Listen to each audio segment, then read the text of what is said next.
Much, thank you.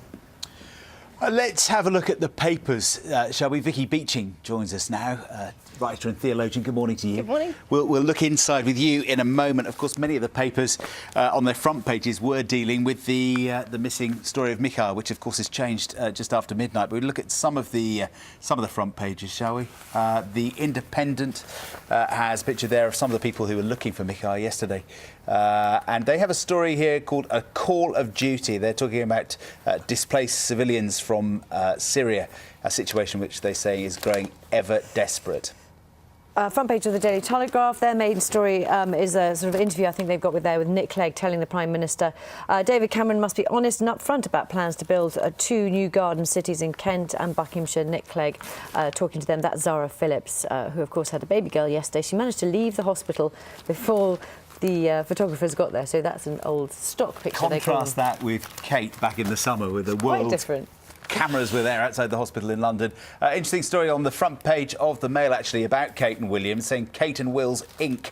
It's saying that the Duke and Duchess of Cambridge are secretly setting up companies, it claims, to promote their brand like the Beckhams have done. That claims to be an exclusive in the Mail. And just briefly, the Express talking about the wettest winter ever going on. Alex will talk to us about that shortly with the forecast. On and on.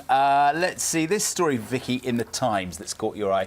First woman bishop could be selected by Christmas, it says. Yep, it is possible. So the journey of the Church of England to appoint its first female bishop, as we know, has been long and slow and quite arduous. But yesterday there was an announcement that the process might actually be fast-tracked. It'll be discussed next month in the Church of England's General Synod. Their governing body meets, and they'll be talking about whether or not they can actually move this through a bit faster. So potentially we could see the first female bishop appointed before Christmas, which would be amazing. And we have seen heated discussions, should we put it that way, Very in the church heated, yes. about this? Yes, I think we're almost there. I think the general feeling is that this is going to go through fairly smoothly, and if it could go through smoothly and more quickly, that would be absolutely amazing.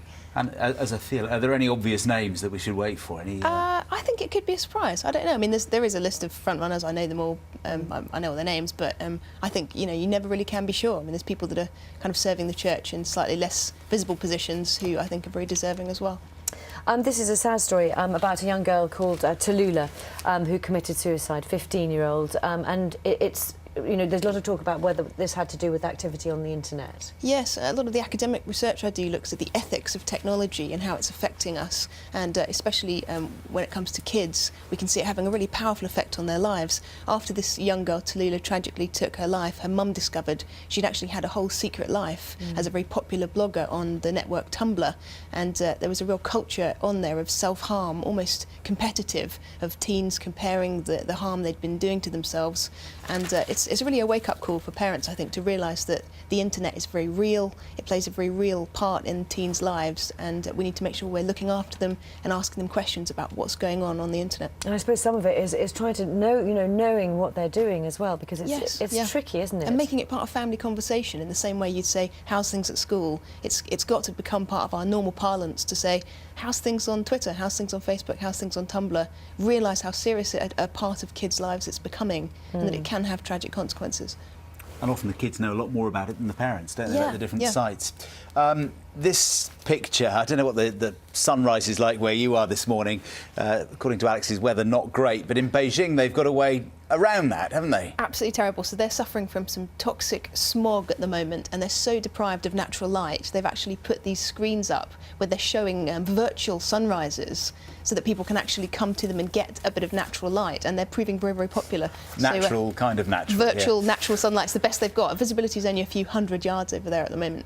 So however bad our weather is, it could be worse. It does look rather beautiful, actually, but it's not going to do you much good, is it, probably? I wouldn't have thought so, that no. kind of sunshine. And let's look at Lego as well. What are they doing? So Lego. Yes, our favourite family, bright yellow Simpsons, gotta love them.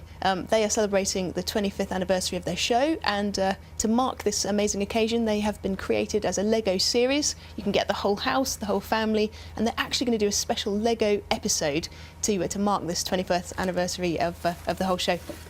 Did you play with Lego? I love Lego, actually. think it's quite cool. I've got nephews and nieces now. I like the way you say you love it, so it's not that you well, did it's not play really with Lego. past Yeah, tense. you still do. You still I love know it. it's for the sake of my nephews and nieces, obviously, not for me. But I did play Lego over Christmas. So I'm a bit It's of a quite fan. interesting in terms of their business, isn't it? Because I know that they introduced what was being promoted as a kind of girls' version of Lego that raised some That controversy last year. definitely gets the hackles up in my inner feminist, because I've always been a real tomboy. I loved, building things and cars and stuff like that when I was a kid. So I just think kids need to be able to choose whatever they want and not feel restricted. Good point. Thank you very much. Nice to see you, Vicky. Thanks very much for coming to us.